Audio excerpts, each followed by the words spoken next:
goody! Freeman's here.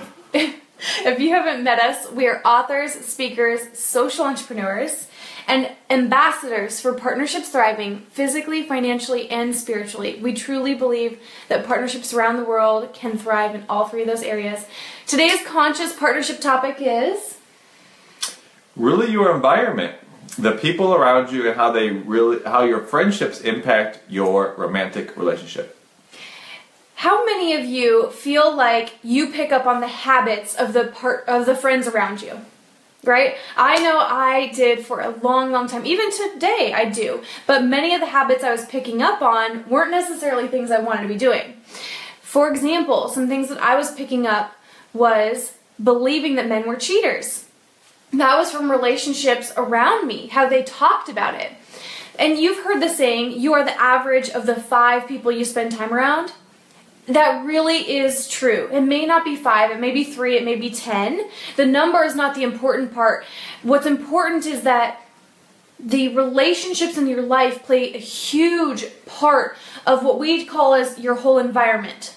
In our book, in our programs, we talk about your environment, and a huge part of that is your relationships. Why? Because it's what you hear. It's what you talk about. It's their beliefs that you pick up on as well. Yeah, the biggest thing is the beliefs. Why? Because we talked about this before. It is your beliefs that really source your thoughts. It's your thoughts that then source your speech and your actions, and your speech and your actions actually produce the results or have things happen in your life. So, if we're not responsible for the beliefs that are going into our head, into our mind, into our heart, into our core, and that comes from our friendships. And so, I really want this to be an invitation for you to do an assessment. Really look at the people around you. Are they mostly talking about how there's not enough finances, that they're tired, their health is not great, there's not a lot to do, their relationship is not as connected and as much love as they'd like to be there? Because whether or not you really think that that is starting to seep in, it is. Because this is it's all energy. And when you have people talking about a lack mentality, their energy is low, and that's just automatically going to bring your energy low. So why fight that? Why be in a battle of trying to hold your energy up high, trying to hold your beliefs up, when in conjunction you can really build the people, the support, the tribe around you to continuously build your belief. And we'll talk about that as the last one. But one thing I want to talk about with your friends here is that I'm not saying that there are friends that you should just cut off, or friends that are, let's say, negative or not good for you. What I'm saying is that there are put around you the people that are going to support your journey, that are going to support your relationship, that are going to support you stepping into and believing that there is only abundance, that we can be connected to people, that we're not separate, that finances flows abundantly, giving and receiving,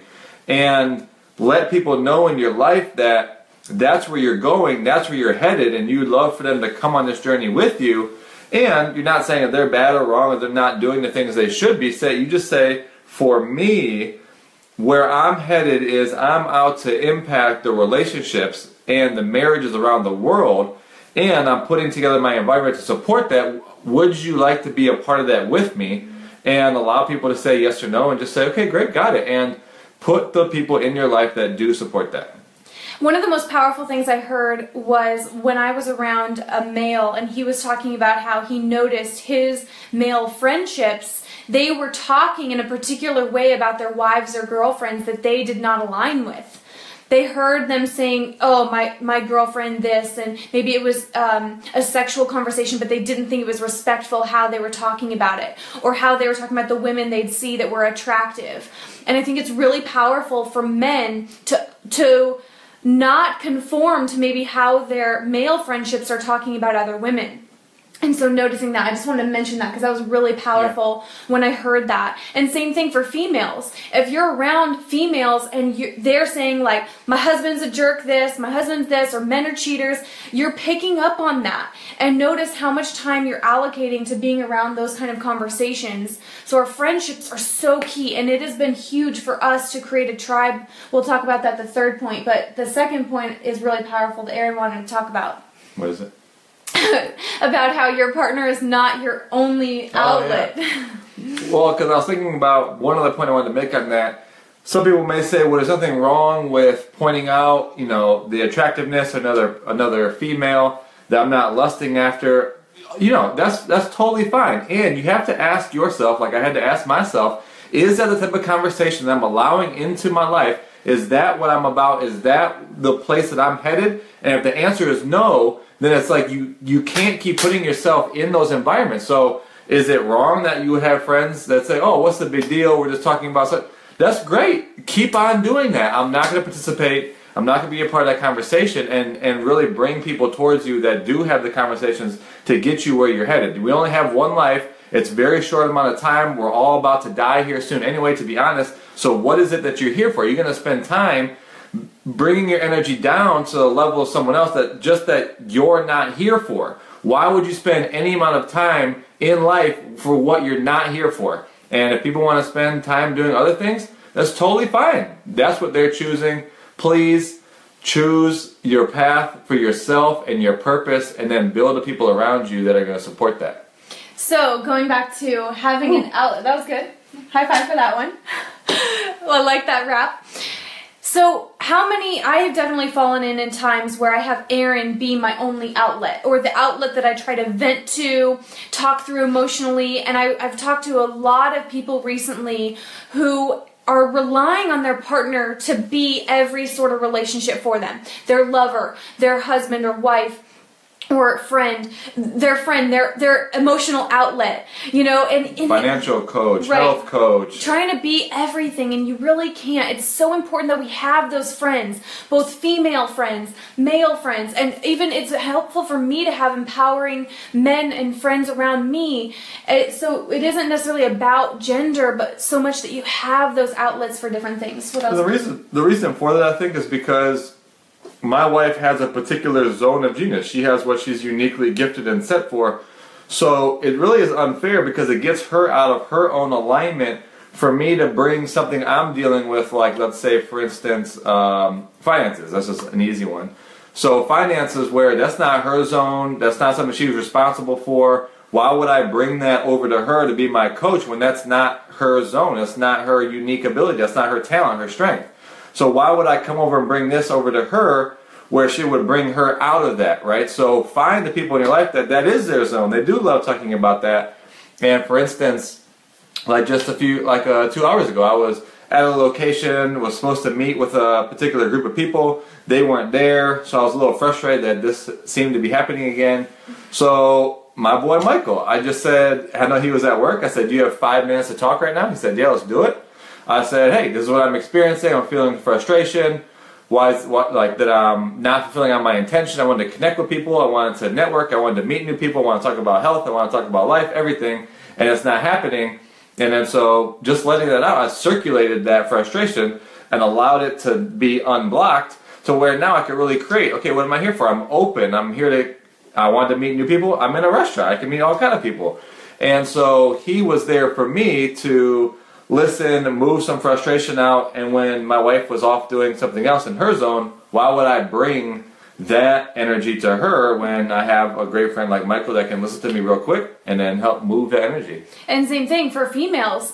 We deal with our emotions differently, right? And sometimes our husbands or boyfriends or partners, maybe they aren't the resource for that. Maybe we have another friend we can just be like, okay, I gotta vent to you right now, I gotta let this out, I need to cry to you, whatever it is you need, because then you can come back to your partner and be lovers, really be that partner.